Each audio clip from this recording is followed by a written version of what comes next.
जो बच्चों का डर होता है अंधेरे में जाने का और हमारा मरने का डर होता है, दोनों सेम है। बच्चे क्यों डरते हैं अंधेरे में जाने से? क्योंकि उनको पता नहीं होता है कि अंधेरे में उनको अब क्या दिखेगा। और वैसे ही हमको भी ये नहीं पता होता कि मृत्यु जब आ जाएगी तो हम कहाँ चले जाएंगे, क्या होगा। हमें सिर्फ इतना पता है कि जैसे हम अभी हैं वैसे नहीं रह पाएंगे। और वैसे ही बच्चों का भी डर होता है कि अंधेरे में मतलब कुछ नहीं दिख रहा, मतलब we have no idea what is there, the fear of unknown. Francis Bacon बताते हैं कि ये जो दोनों डर हैं, इनकी डर की सिर्फ एक ही जड़ होती है, और वो है कि जो हम दूसरों से सुनते रहते हैं कि अंधेरे में क्या होगा और डेथ में क्या होगा। और ये जो हम दूसरों से सुनते हैं, इस पर हम आगे बात करेंगे। फ्रांसिस बेकन ये भी बताते हैं, इसी इसी डर से जुड़ी हुई चीज़ें, डेथ से जुड़ी हुई चीज़, कि ये जो डेथ की प्रोसेस है, अगर इसको इस तरीके से देखा जाए कि एक रिलीजियस पॉइंट ऑफ व्यू है कि हमारी जो चेतना है वो हमारी फिज़िकल बॉडी से किसी दूसरी जगह जा रही है, और उस पर विचार किया जाए और इसको एज ए नेगेटिवली ना देखा जाए, तो ये तो ठीक बात भी है। लेकिन इससे डर जाना, कांप जाना और अपने जीवन को नेगेटिवली प्रभावित करना, ये एक वीकनेस है। फ्रायर की जो किताब है उसमें यह लिखा रहता है कि आपके एक अंगूठे पे चोट लगी तो आपको कितना पेन होगा, फिर आपके पैर पे चोट लग जाए तो कितना दर्द होगा, उसी हिसाब से अगर आपकी पूरी बॉडी पे पेन हो जाए तो कितना दर्द होगा। तो यही एक दलील दी जाती है जिससे लोगों का डर और भी ज़्यादा बढ़ जाता है। रही बात पेन की, ऑर्गन्स की, तो जो हमारे वाइटल ऑर्गन्स होते हैं, जो भी हमारे वाइटल ऑर्गन्स होते हैं, फॉर एग्जांपल जो हार्ट है, they are less sensitive to pain. मतलब अगर उस पर कुछ हो जाता है तो we die but it pains less. That's what Francis Bacon says. तो अब आगे बढ़ते हैं और फ्रांसिस बेकन इसी पॉइंट को आगे ले जाते हैं कि जो हमारा डर है वो इस वजह से नहीं हो जाता है कि मृत्यु सच में बुरी है, ख़तरनाक है। हमारा डर सिर्फ परसेप्शन पे बेस्ड होता है। जैसे आपने देखा होगा कि जब हम बच्चे थे, छोटे थे, जब हमने मृत्यु का से ज़्यादा पाला नहीं पड़ा था, तो हम देखते थे कि पड़ोस में कोई मर गया है और वहाँ रोने धोने की आवाज़ आ रही है और बहुत इट्स गमगीन माहौल होता है। और हम बच्चे होते हैं तो हमको लगता है हम रोते तब हैं जब हम पेन में होते हैं, तो मतलब उनके साथ भी कुछ गड़बड़ हो गया है। तो इस तरीके से वो पाइल अप होता रहता है, पाइल अप होता रहता है, एंड देन वो डर बढ़ जाता है। तो जब भी कोई मर रहा होता है तो पहले तो सांस नहीं ले पाता है बेचारा, फिर उससे उसके चेहरे का रंग बदल जाता है, फिर उसके हाथ पैर पे जो उसका कंट्रोल नहीं रहता है, कोई हाथ इधर जा रहा है, कोई हाथ उधर जा रहा है, he has no control whatsoever. और ये सब देख करके जो उसके मित्र लोग हैं वो रोने लग जाते हैं, और फिर रोने लग जाते हैं तो इस तरह का पूरा माहौल ख़राब हो जाता है। फिर फ्यूनरल इत्यादि, फिर वो कपड़े, काले कपड़े, हमारे यहाँ तो शायद वाइट कपड़े पहनते हैं हमारे देश में, तो फ्रांसिस बेकन के देश में इट्स वहाँ का कल्चर ब्लैक से रिलेटेड है, तो ब्लैक कपड़े पहने जाते हैं वहाँ पर जब कोई मर जाता है। तो ये जो चीज़ें फ्रांसिस बेकन ने बताई, ये चीज़ें तो वो हैं जो हमारा डर ज़्यादा बढ़ा देती हैं।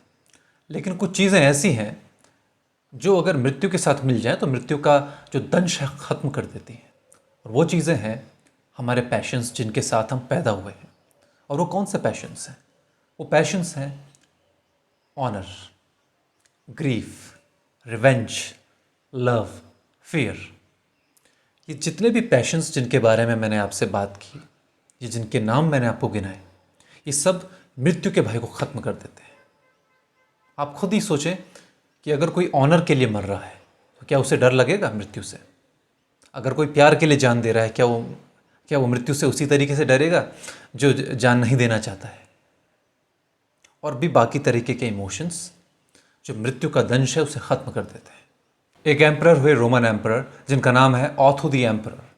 उन्होंने सुसाइड कर लिया, और सुसाइड करने के बाद उनके जो फॉलोअर्स थे उन्होंने भी सुसाइड कर दिया।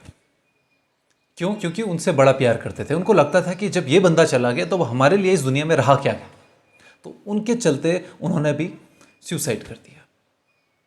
तो फ्रांसिस बेकन यही कहते हैं कि जो इमोशंस में जो जब मरता है, इमोशंस के अंडर मरता है, तो डेथ का जो इफ़ेक्ट है वो ख़त्म हो जाता है।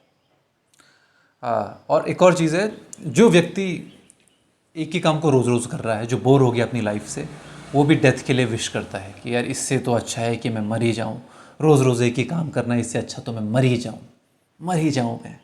तो इसके बाद रोमन एम्परर्स के कुछ नाम गिना है, जिसमें से पहला नाम है Augustus Caesar, Tiberius, Vespasian, Galba, Septimius, Severus.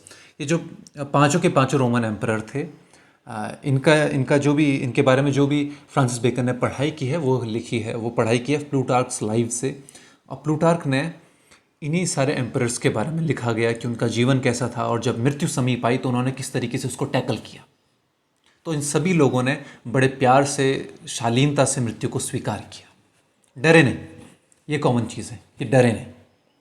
उसके बाद स्टोइक्स, फ्रांसिस बेकन स्टोइक्स और जुवेनल में फ़र्क पैदा करते हैं। जो स्टोइक्स होते हैं उन्होंने डेथ पे कुछ ज़्यादा इंपॉर्टेंस, ज़रूरत से ज़्यादा इंपॉर्टेंस दे करके जनमानस को डराने का काम किया है।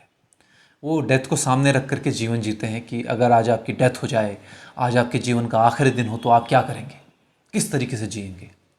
अब कैसे जिएंगे भाई, जब अगर आखिरी दिन हो किसी का तो वो कैसे जिएगा। वो तो ज़्यादातर लोग तो मरे मरे जिएंगे, और वैसे ही डर जाते हैं। लोग ऑलरेडी डरे हुए हैं, उनको और डरा दिया। इससे अच्छा फ्रांसिस बेकन कहते हैं जुवेनल है। जुवेनल क्या करता है, डेथ एज अ बेनिफिट, एक बेनिफिट है। और जैसे बर्थ और डेथ ये दोनों नेचुरल प्रोसेसेस हैं, क्रिएटिव प्रोसेसेस हैं, और दोनों में पेन होता है। तो बस इतनी बात समझ लीजिए। तो जैसे बर्थ को हम स्वीकार करते हैं, वैसे डेथ को भी स्वीकार कर लेंगे। उसके बाद एक मेटाफर का यूज़ करते हैं, हॉट ब्लड का। हॉट ब्लड का मतलब होता है एक अच्छे कॉज के लिए जब आप कोई भी मृत्यु को प्राप्त होता है तो उसको डेथ का उतना पेन नहीं लगता। वैसे ही जैसे कोई स्पोर्ट्स खेल रहा है, उसको चोट लग गई तो उसको चोट का उतना पता नहीं लगता, कहीं कट वट गया तो उसको बाद में पता चलता है जब बॉडी ठंडी हो जाती है। तो इसके बाद फ्रांसिस बेकन एक कहते हैं कि अगर कोई व्यक्ति जीवन जी रहा है और उसके जीवन का पर्पस पूरा हो गया है तो वो मृत्यु को से घबराता नहीं है। ही सबमिट हिमसेल्फ और हर सेल्फ टू डेथ। इसके बाद फाइनली दो बेनिफिट हैं डेथ के। एक तो जब जैसे ही कोई मर जाता है तो सभी लोग उससे प्यार करते हैं, पुराने गिले शिकवा सब खत्म हो जाते हैं। और दूसरी चीज़ होती है कि अगर कोई इससे जेलसी करता है तो वो जेलसी भी ख़त्म हो जाती है। जेलसी वही तो होती है कि कोई हमसे बेटर काम कर रहा है, अब वो मर गया तो अब कहाँ से बेटर होगा, ही इज़ डेड। तो thank you so much for listening to me, and put down your comments and have a great day, and please like and subscribe.